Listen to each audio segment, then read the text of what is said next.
A prática cotidiana é a revolta. Por quê? Porque a revolta, produzir uma revolta, é a coisa assim, mais vibrante.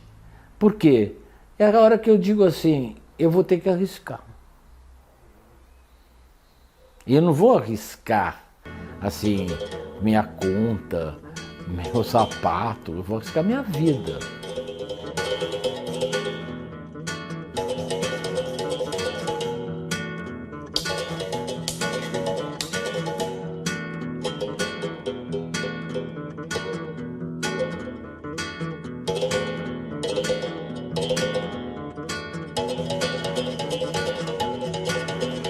Se há uma coisa que todas as tendências, se você quiser chamar, do anarquismo concordam hoje em dia, é que não existe anarquismo, é que são os anarquismos.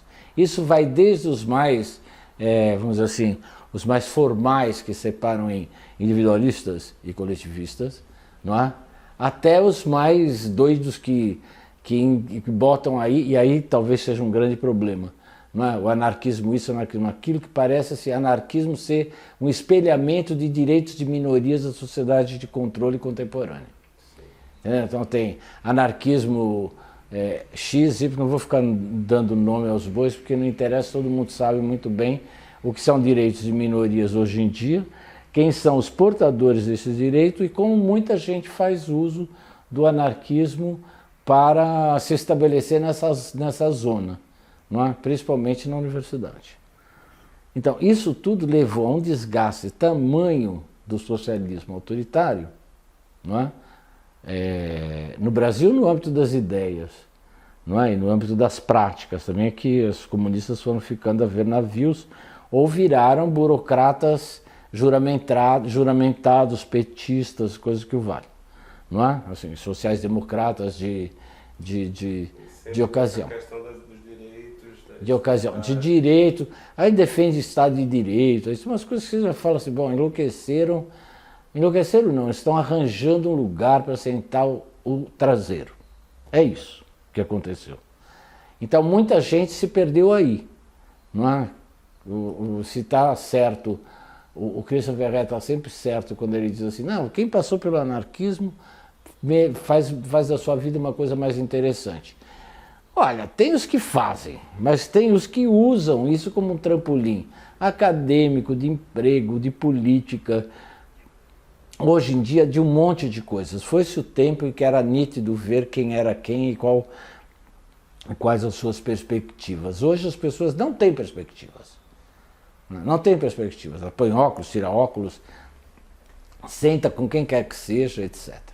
O anarquismo, de certa maneira, os anarquistas, de certa maneira, foram contaminados por isso. Não é? Porque a Emma Goldman dizia que, quando ela olhava para a Revolução Espanhola, não é? Que até os anarquistas sonharam com o poder, se deram mal, foram corruptos. Eu gosto muito da Emma Goldman, todo mundo sabe. E eu penso que não é fácil você, hoje em dia, sobreviver com grupos anarquistas, porque isso é X. Não sou eu aqui que vou ficar dizendo quem é mais anarquista, quem é menos anarquista. Mas o que nós não podemos esquecer é que os grupos anarquistas, ou dito anarquistas, eles acabaram rapidamente entrando em discussões sobre hegemonias, representações, a verdade não sei das... Isso não é bem a tarefa, o anarquista não é bem isso, não é? E eu penso também, uma coisa que eu fico burilando na minha cabeça, né? Nós tivemos no Brasil uma influência europeia muito grande, não é? E muito grande também, obviamente, do iluminismo, da ideia de revolução. Isso foi fundamental para nós, não é? No Brasil. Mas essa ideia de revolução, depois de 68, mas principalmente do ponto do marco institucional, com a crise do socialismo soviético e a jogada de ouro da China transformando a ditadura do proletariado em economia neoliberal, né?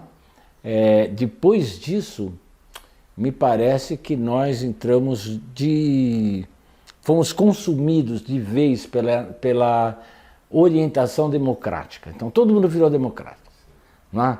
Até o atual presidente em despedida do trono se diz democrata, não é? Milicos falam que são democratas, policiais, não é? Todo mundo virou democrata. Acho que isso se deve um pouco a essa disseminação do liberalismo, né, e do neoliberalismo com a noção de democracia. E as pessoas compraram isso, compraram a democracia como um novo objeto assim, do desejo, não é? E infelizmente isso dá em quê?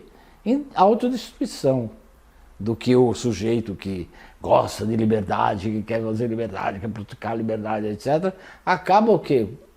Meio que acuado com essa ideia de democracia, porque ele tem que negociar com alguém.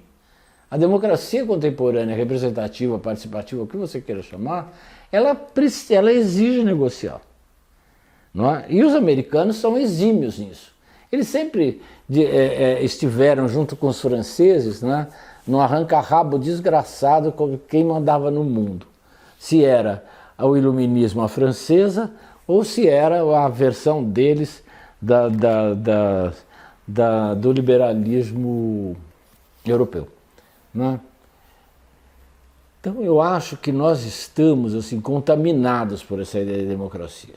Aí, às vezes até brinco com as pessoas assim, olha, lá na Grécia Antiga, a democracia direta, que é tanto falado aqui, né, era para aristocratas, meu querido. Era para gente privilegiada. Qualquer regime político, da tirania à democracia, é um regime de privilégio. Porque foi essa democracia direta que acabou gerando a figura do demagogo.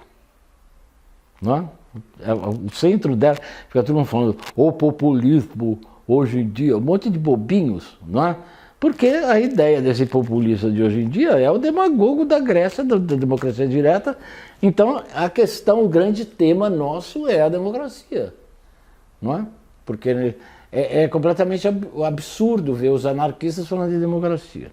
Para aqueles meninos que são grandes do showbiz best-sellers, não é? Falar sobre a teoria do poder no anarquismo, isso não tem sentido. Não tem anarquista que estava interessado nisso.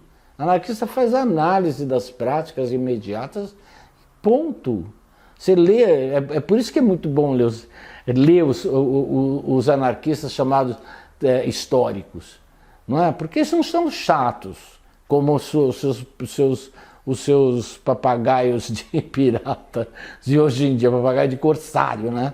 Porque eles estão fazendo a coisa na hora que está acontecendo. Acho que o Lavoisier tinha toda a razão. É você que é um covarde. É você que prefere que alguém te leve adiante, porque você vai abrir mão da sua vontade, da sua liberdade, da sua maneira de pensar, não é? Da sua existência. E o anarquismo é existência. Anarquismo não é teoria. Os anarquismos são práticas, N práticas, todas elas. Tem uma coisa que também é comum em todos os anarquistas, é assim, marxista, socialista e esses partidários, todos são ativistas hoje. Todo mundo virou ativista.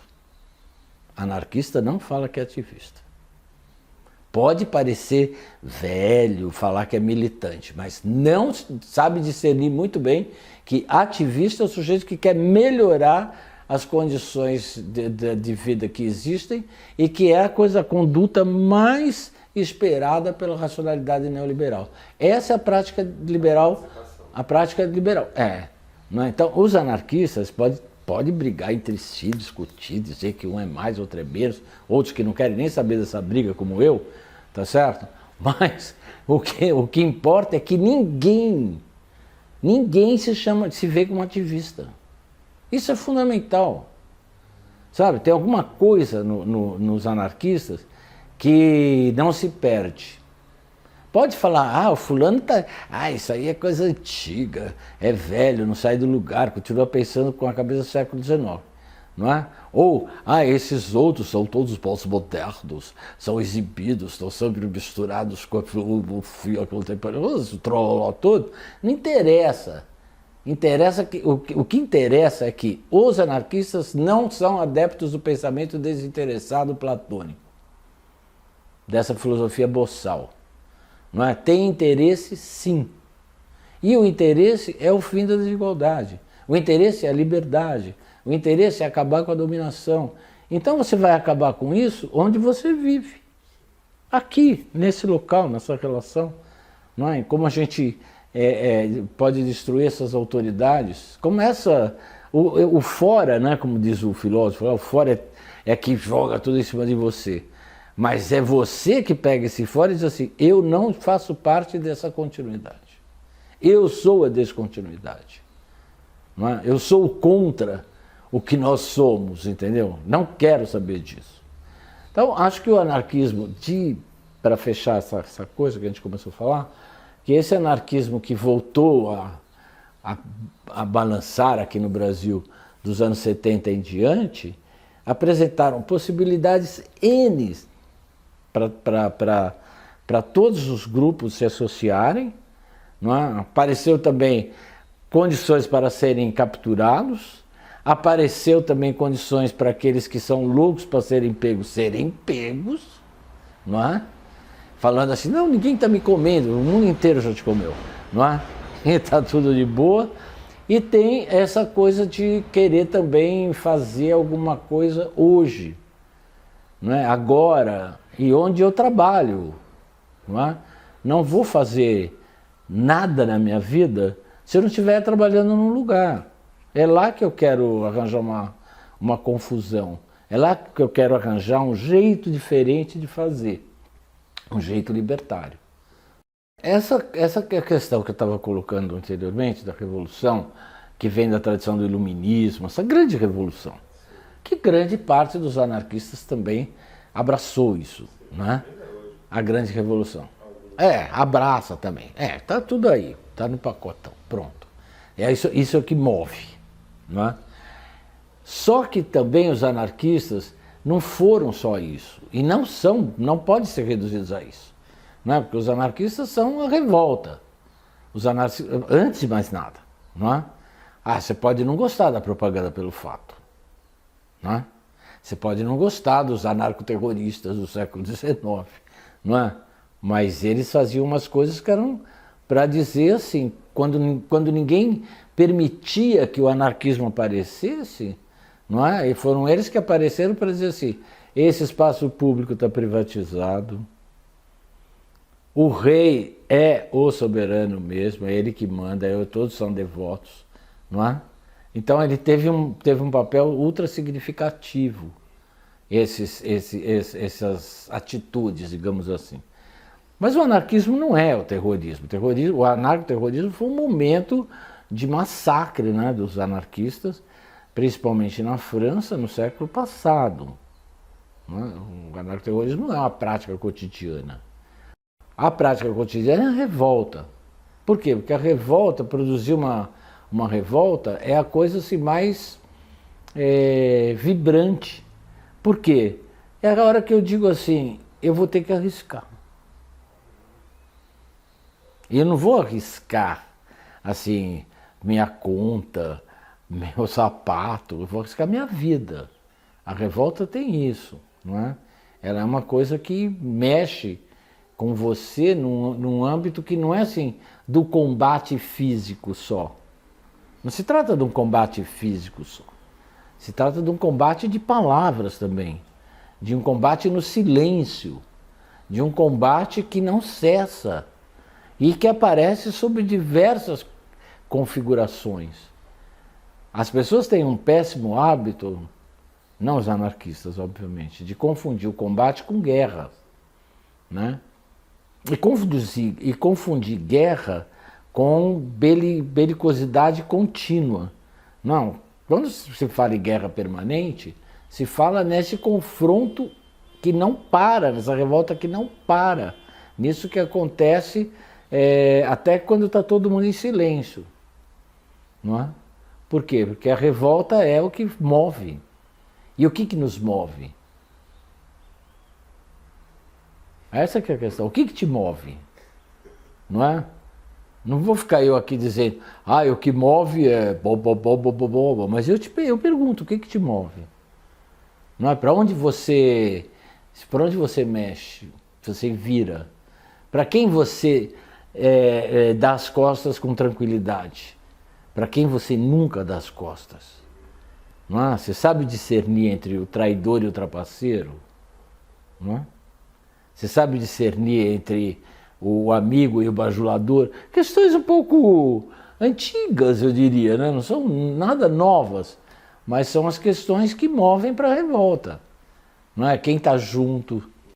O No Sol, ele apareceu, ele emergiu, né, para usar uma expressão bem, um verbo mais adequado talvez.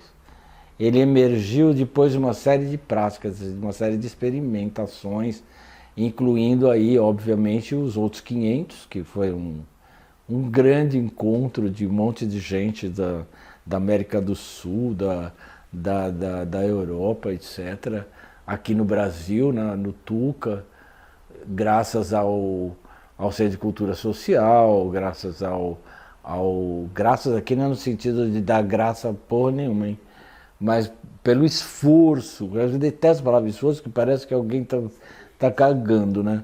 Mas isso tudo tem a ver com a Editora Imaginário, isso tudo tem a ver com a PUC, com o Centro de Cultura Social, principalmente com o Jaime Cubeiro, que é uma pessoa incrível, imprescindível, agregadora, delicada,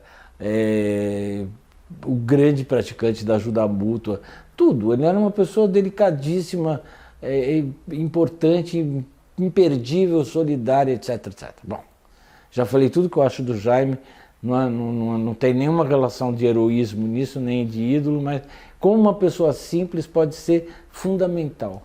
Não é? Tá todo mundo querendo se exibir muito, não é? Muitas línguas, muito não sei o que lá. O Jaime falava simples e falava com todo mundo e era uma pessoa que foi referência para muitos de nós. Num determinado momento, nós fizemos uma pesquisa sobre crianças e jovens violentados, e depois disso as coisas ficaram meio assim, tá pesando. Quando a gente fez outros 500, eu e Jaime fomos para um encontro de anarquista em Barcelona, em 93, e eu conheci o abolicionismo penal. Aí eu falei, puta, isso é anarquismo. Não é? Acabar com prisão, acabar com os encarceramentos. Não é? Hoje em dia virou um programa democrático também. Não é? Só tem um monte de gente que eu fico ouvindo falar de que é abolicionismo penal e que é assim, mas você vai acabar com a prisão? Não precisamos criar instituições democráticas e tal. Antigamente falava-se que queriam criar instituições socialistas. Então foi ótimo. Aí juntamos um monte de rapazes e garotas e fizemos o No Sol. E sobre o No Sol, quem quiser que fale sobre ele. Nós estamos aí faz um tempão, desde 97 que a gente existe, né? Faz revista, já tivemos a nossa fase de programas de televisão para TV universitária, já tivemos a nossa fase de aulas de teatro, temos a nossa fase de publicação constante, não é? E a gente vive, é bom isso, é bom. Às vezes a gente fica um pouco abalado, não é? Mas eu não dou muita bola para isso não. Porque no Sol é assim, você não entra porque você quer. Você entra porque você vira gente da turma. Mas você sai a hora que você quiser. Independente de continuarmos amigos ou não. Não é? Então acho que foi isso, essa vontade de associar, sabe, que deu no Sol e deu numa coisa que existe, pode não gostar, mas eu também não foi feito para todo mundo gostar de mim, nem eu gosto de todo mundo. Essa noção de heterotopia eu pesquei no Foucault, como várias outras, né? Gosto de andar com Foucault, acho que tem uma coisa que me empolga, né? Gosto muito desse último curso dele, A Coragem da Verdade, que eu acho que foi feito num momento assim de fim de vida de um cara maluco como ele, que pensa sobre a liberdade, né? Que pensa sobre como é importante a gente estar jovem, forte, vigoroso para produzir liberdade. Né? Então, Foucault foi muito forte. Até hoje, qualquer coisa assim, vou lá buscar coisas no Foucault. Essa da heterotopia é isso. A heterotopia é fazer minha utopia aqui agora. Ficava discutindo utopia, essa coisa que o Foucault falava meio debochada, né? Parece uma avenida que vai dar no horizonte estável. Não é? Não é. Mas a heterotopia é um prazer e tanto. Não é? A filosofia do Foucault é do prazer, não é? Não é uma filosofia do desejo, nem da diferença, é do prazer. E do prazer, o prazer é correr risco de vida, correr risco de morte. Não é? Só com muito prazer é que você corre risco, né? A esse ponto. E a heterotopia libertária é isso, juntar pessoas e fazer, não ter lugar fixo, porque para qualquer anarquista nada é fixo, constante e imutável. O mundo mudou e todo mundo descobriu que a Terra é uma bostinha. Não é? Tem os idiotas que ficam falando que a Terra é plana. Não é? A Terra é só um ponto no nada. Não é? É uma bolinha azul que a gente pode ver numa certa distância, depois não vai ver mais. Não é? Quando o homem atingiu o espaço sideral, não flertou mais com as estrelas, não decodificou as estrelas para construir os seus mapas, as suas cartografias, mas foi para as estrelas, se deslocou para esse espaço sideral, nós também saímos desse campo da profundidade e da superfície, não é? Porque lá no espaço sideral nós não somos mais a superfície ou a profundidade, eu não sei, você não sabe, não é? Então nós ganhamos uma amplitude como animais, né, dentro desse planeta que tem também os vegetais, os minerais, etc., que tudo está dizendo respeito a uma velha noção de cooperação entre as espécies. Mas eu estou querendo dizer o que com isso? Que não é o homem mais que é o alvo do Estado, não é como foi talvez lá na época da biopolítica, que o Foucault analisou tanto. Não é? Nós começamos a ficar interessados, entendeu? Não sei se é um conceito, se é alguma coisa, mas é um achado para pesquisar isso, que foi ecopolítica. Não é? Como que se cuida do planeta no universo, em expansão, nesse outro ambiente, tem um ambiente. Entendeu? Não é só o ambiente da Terra que interessa. Esse ambiente sideral, que está cheio de lixo no espaço sideral, está cheio de satélites que nos observam, que mapeiam, não é? E nós não sabemos usar isso bem. Nós precisamos saber usar isso de uma maneira diferente, não é? Se os satélites são capazes de identificar todos os povos indígenas que ainda não foram contatados, isso é um bruta ganho. Nós não devemos nunca contatar essas pessoas. Chega! Nós já vimos a merda que é esse negócio de ficar contatando. Não é? Deixa as pessoas em paz, entendeu? Que você quer falar de pacificação, não é um modo de fazer, é não mexer. Deixa os caras estão aí até hoje.